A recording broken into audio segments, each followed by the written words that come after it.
Dis altyd heerlik om te kuier hier by die Olympus 24 uur dierehospitaal en spesialis verwysingsentrum en vandag fokus ons onder meer op inentings en roetine prosedures en ek gesels nou met Dr. Janko.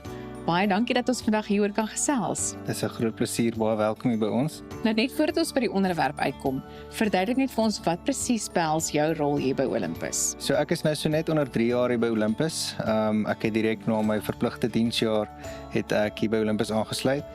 En huidiglik is ek in 'n baie bevoordeelde posisie om ons noem dit basiese informele residensie in chirurgie wat ek onder Dr.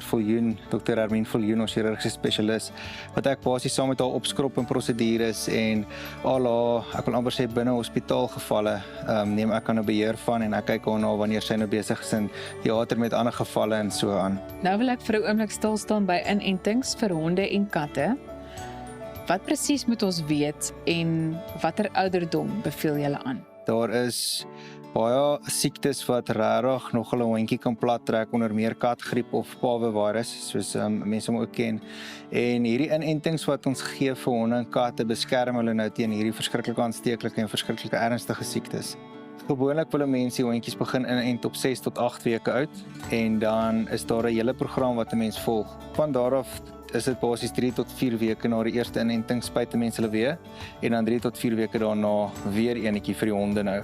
En dan daarvan af is dit 'n jaarlikse inenting wat 'n mens doen. Vir die katte is dit baie dieselfde. Mense kan hulle ook van 6 tot 8 weke, 6 tot 8 weke spuit.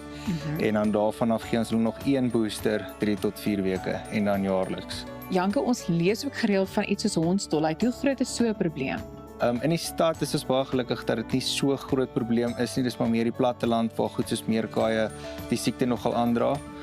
Maar in die stad, omdat dit 'n beheerde siekte is dit maar nog steeds verplig om die hondjies in te ent daarteen. Dan wil ek ook uitkom by iets soos wanneer honde of katte gesteriliseer moet word. Hoe werk daai prosedure? Wat moet 'n mens weet? Ook weer eens met betrekking tot ouderdom ensovoorts. So om hondjies te steriliseer is nogal 'n belangrike kwessie. Daar is verskeie redes hoekom 'n mens dit moet doen, waarby ek nou sal uitkom. Wat die ouderdom aanbetref, so jou klein raam hondjies wil 'n mens graag op 6 maande, van 6 maande oud af steriliseer, as ook jou katte. En dan jou medium raam wil ek amper sê tot en met jou groot rasse kan 'n mens so van 12 maande af kan 'n mens hulle steriliseer. 12 tot 16 sal ek sê. Mens wil net seker maak dat die beenontwikkeling en gewrigsontwikkeling ten volle plaasvind voordat 'n mens die hormone afsny. En dan om terug te kom by die kwessie oor hoekom 'n mens hulle sal wil steriliseer.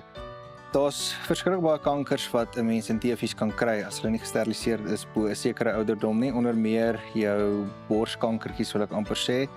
En dan is daar ook goeters soos baarmoederinfeksies, soos verwys daarna as 'n pyometra, wat nogals lewensgevaarlik is as 'n mens hulle ook bo 'n sekere ouderdom 'n ongesteriliseerde hondjie het, dan kan dit hulle nogal baie siek maak en selfs doodmaak. In die reentjies kan 'n mens nou weer sukkel met prostaatprobleme. So hulle kry verskriklike vergrote prostaat en dit kan later veroorsaak dat hulle sukkel om te urineer of defekeer selfs. So ouer honde wat ongekastreerd is nogal geneig om aggressief te wees en veral teenoor mekaar. As jy 'n huishouding het met meer as 1 reentjie en is albei ongekastreerd, dan is dit maar gewoonlik dat hulle mekaar sal gryp, veral om 'n kosbak en so. En dan ook natuurlik hondjies wat hulle bene lig. As 'n mens 'n hondjie vroeg genoeg kastreer op die regte ouderdom, dan kan mens daai gewoonte heeltemal uitskakel. Jy het nou verduidelik van honde of oor honde, maar waarom is dit so belangrik om katte te steriliseer? So katte wat ongesteriliseerd is nogal lief vir rondloop en dit kan nogal baie moeilikheid veroorsaak, veral as mens kyk na Pretoria en hoeveelheid feral kat populasies wat daar is.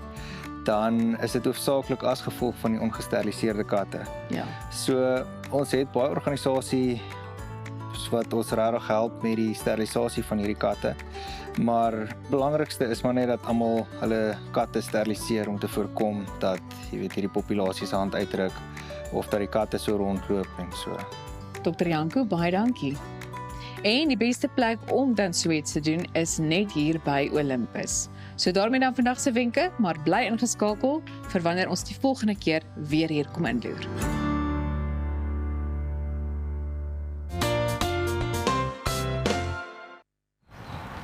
Ja, dis lekker vars hier buite. Goeiemôre, good morning as jy nou eers ons aangesluit het. Ek staan nou hier buite by Hanno Harmse.